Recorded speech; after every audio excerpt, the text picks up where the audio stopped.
Hey everybody, it's Ryan. Welcome back to How Farms Work. I am out here at the gateway to the Klein pasture. I've got the gator behind me. Now, Travis went and bought a 90-gallon sprayer for the back of the gator. This is a boomless sprayer, so we don't have your traditional boom where you gotta unfold them every time you get out and get to the spot where you want to spray. So it has 3 nozzles on it, one that pretty much points straight at the ground, and then 2 that spray out to the side. And this allows us to get a pretty good spray going on, and I can turn off any of the nozzles. So if I'm going along a fence row, I can turn off 2 and just spray towards the fence line, which is what I'm going to be doing a lot of today. But as you guys will know who've been watching my videos, that I've been working pretty hard to try to tear out as much brush as I can. I've been trying to clear out the woods, clear out the trails, and that's just part of the fight. So that's just a couple battles that we've been winning, but we're a long way from winning the war. So by using this sprayer here, I hope to be spraying along the fence lines. I plan to spray a little bit into the neighbors where the trees are growing up to keep them from coming and landing on our fence lines 20 years down the road. But so if you're my kids in the future, you can thank me now. We've got a pasture mix in the gator, and it's pretty much just gonna be killing most of our broadleaves. So we're gonna be going along the fence lines and spraying it at any of the brush or trees that are coming up.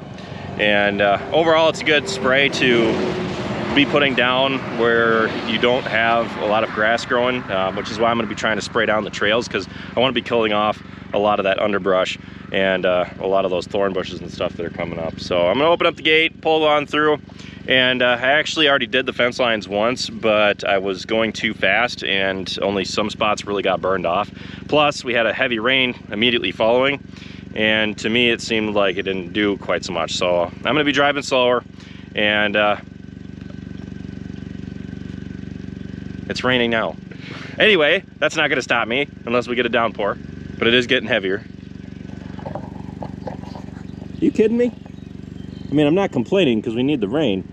But at the very end, I'm probably gonna do a lap around this 11-acre field. I destroyed some locust trees with the JCB, and when I destroyed them with the mower, they pretty much went flying in every which direction. So twice now, we've driven the gator around this field, around the outside, and gotten flat tires. So I thought I already went around and cleaned up whatever trees were fallen, which I couldn't see when I went through and got a flat tire, but then either Travis or Dad drove around it and they got a flat. So obviously there's still some locust needles out there, and I'm just probably gonna leave that until the very end so at least I can get sprayed what I want to spray. So here's the boomless sprayer. It can hold 90 gallons, which is a huge step up from anything that we've had in the past. Travis has been using it for down at his place, and now it's time to start spraying this stuff out here. I've gotten a lot of stuff mowed down with the JCB, which is what I've been prioritizing, but it's about high time to spray everything off that I can.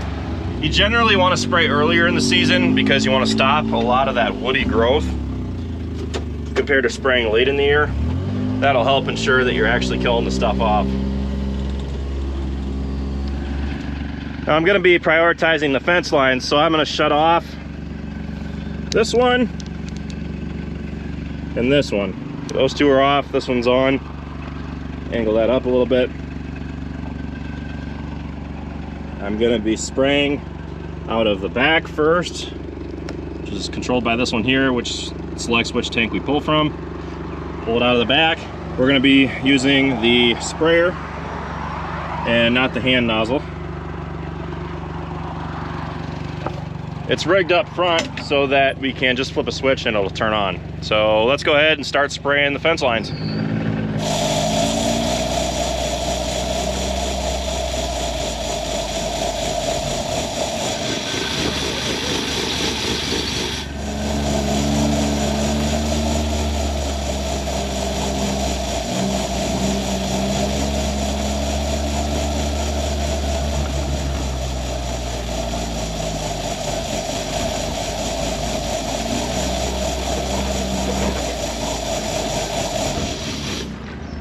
Everything I've sprayed so far, and we're just down to right there.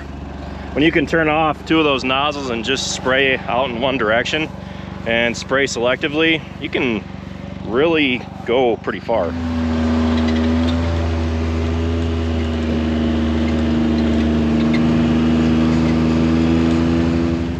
replaced this fence about 10 years ago.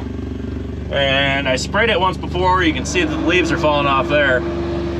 But we're gonna come through and hit it again because I'm not seeing enough dying.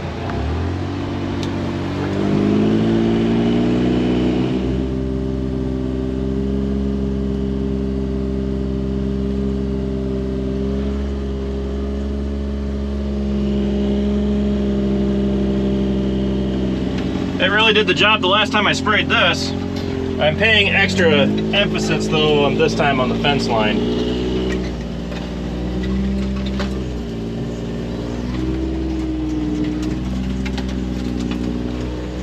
We got the back tank empty now. Switch it over to the front. And we're good to keep going. Right now I'm just focusing on doing the fence lines because I want to try to maintain those to keep the trees from pushing on them. Everything else is just supplemental in my opinion, because if we're gonna expect to hold back any trees, we should focus on those fence lines, and everything else can just kind of be contained and eventually be pushed back. So right now I'm just kind of pushing out all the clearings. I've only got half my spray sprayed and I've gotten all the way across the farm and I'm already starting to head back. Right now I'm moving away from the fence lines and I'm just moving along the tree lines now along the clearings. So I'm gonna run the rest of this tank out. We're gonna head back to the farm once I do that and get another load. I'll show you guys the mix that I'm putting down then. So I'm still using just one nozzle. I'm basically just going along all the clearings that I know of we can navigate with the UTV and spray out. I'm going really slow to try to put out a healthy amount of herbicides. That way it kills off all these bushes.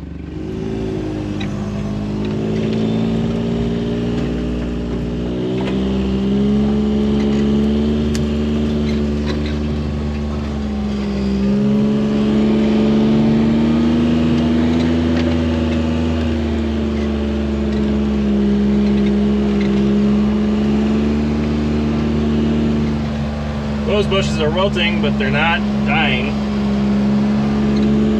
Let's go ahead and seal the deal.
go back and get another fill.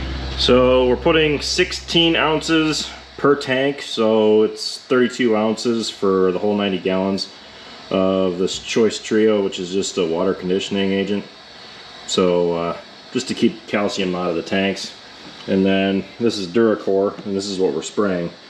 So it's meant for the control of broadleaf weeds and certain woody plants on rangeland, permanent grass pastures, CRP, wildlife management areas, including seasonally dry floodplains, deltas, marshes, prairie potholes, or vernal pools in these sites.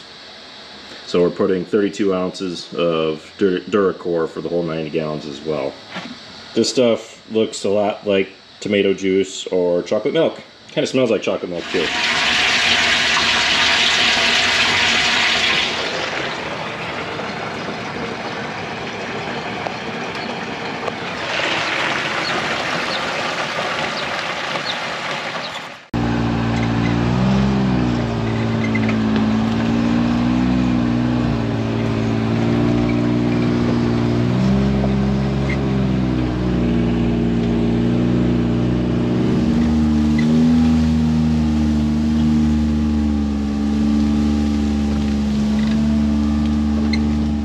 Last pass that I'm doing is around the field out here at my place.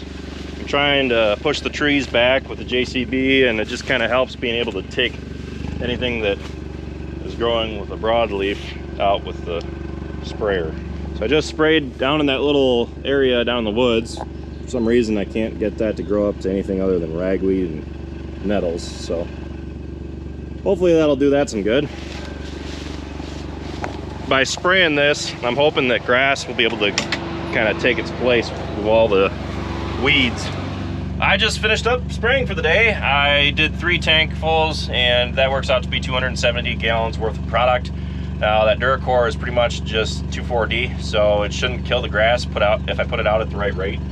And I'm interested to see if we can tell a difference in a few days, so I'll be sure to check back with you guys then. I'll see you then.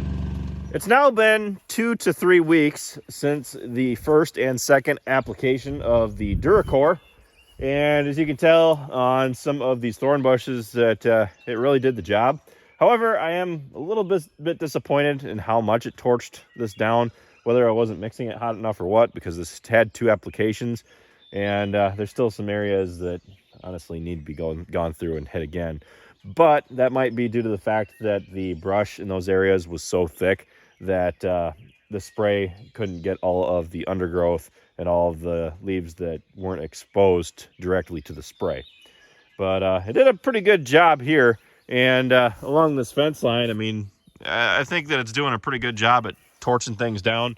You can see that the growth is stunted on some of these plants. Usually, like right there, it starts twisting around, and you can see it down here as well. So overall, I'm pretty happy that I came through and sprayed this. It actually made me consider coming out with a hot load of Roundup and just spraying it over into the neighbor's side to kill all these trees, because they're going to be a continuing problem going into the future. Travis and I were also talking about loading up more spray and using the hand nozzle to shoot up higher and get the tops of these trees that are growing. If we could kill off all these trees that are growing through here, that would be awesome, because we came through and replaced this fence line just under 10 years ago now, and it's already starting to grow up to brush. So it's kind of disappointing that the trees are growing in, but what can you really do about it? So overall, a lot of the areas that I've done look like this, but there's still a lot of areas that I sprayed directly that it isn't killing off the bushes like I had hoped. Looking across over here, I'm seeing a lot of bushes that did get sprayed that some of them are dying and then others aren't. So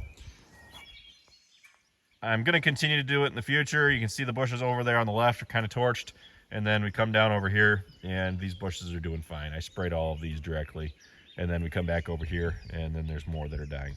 So I wanted to come back out and show you guys the progression on how the spray is performing on the fence line. Just from spraying it, I can tell that the weeds are, it's like the fence is hot. All of the plants that are growing up around the fence now are kind of like pushing back the other way, trying to get away from it. So I can look down along this fence line now and I can see that all the growth is pretty much dying off. But I'm gonna have to continue doing this in future years, maybe even once more, just to kind of clean this up. But that one bottle of Duracor was $100, and it went in, I put in 16 ounces per 45 gallons. So I put 32 ounces in for both tanks, and filled the rest up with water. So it got me quite a few tanks, but I was hoping to see a little bit more growth dying down. But I think it overall is a pretty good mix. 2,4-D is usually a really good choice whenever you don't want to kill off the grass. And out on these hillsides out here, I went through and sprayed, and you can definitely tell where the clover and all the dandelions had died off. You can actually see it right here. So I don't know how well you guys can see it through the camera lens, but you can see the white clover there on the left, and then there is nothing over here. So that right there goes to show that, you know, it is working. It's just hard to always see the results. You can see it pretty good right there. There's a lot still growing there yet. Then you come down here and a lot of this got torched off.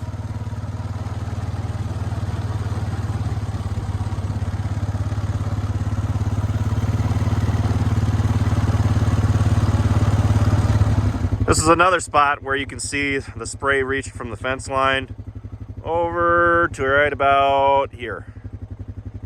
And it hit everything in there. Didn't kill off quite everything, but this is a pretty good spot where a lot of those thorn bushes that were just growing up got completely torched and are dead. I just got to spray the rest of the hillside. So what I've got now is Crossbow mixed in the tank on the Gator. And it's also got a special ingredient, diesel fuel. We're going along and spraying this fence line to try to kill off these trees as much as we can.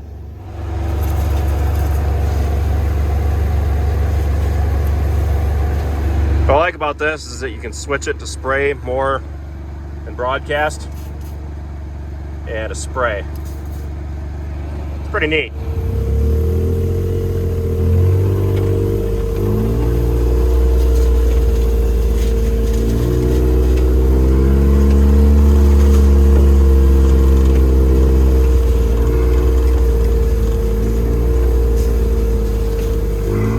So now here we are, about 2 weeks after the Crossbow application, and it looks like a lot of the trees that I sprayed along the fence line are dying. Looks like some of the underbrush there's not totally dead. So I could use another application, especially like in spots like this, but it looks a lot better than it did when I first started. You could actually see the whole fence line. Not exactly sure where all the dead brush went, but when I first did this, you couldn't hardly even see the fence because there was so much greenage around it, but you can see it all the way down now. So, although you can't always see the brown foliage, I know it's working from looking at the previous footage that I just edited last night of putting this video together. So, looks like we got some baby calvies down there.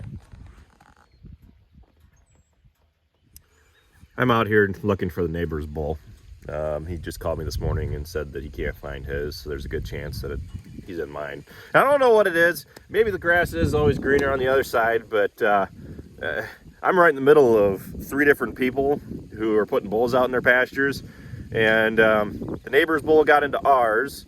Our bull got into the neighbor's, so I feel kind of sorry for the guy who got into ours, because I don't think he's got a bull that's getting in with his cattle to breed his. So, if all the bulls would just stay and breed their own cattle, I mean, maybe we wouldn't have too much of an issue with bulls getting out, but here we are. Well, I think that Crossbow worked a little bit better. We're out celebrating the 4th of July with our yearly trail riding, so if we don't get back moving real quick, we're gonna get behind the pack. So anyway, that's pretty much it for this video. I'm pretty much done spraying for the year. And I'd still like to get the JCB back out and knock out some of the woods. So anyway, thanks for watching. Be sure to check out all of our other videos. Be sure to like, comment, and subscribe. And be sure to follow us on Facebook, Instagram, Twitter, and Snapchat. All how farms work. And with that, have a happy 4th of July. Oh, it'd be over, wouldn't it? We'll see you next time. Okay, bye.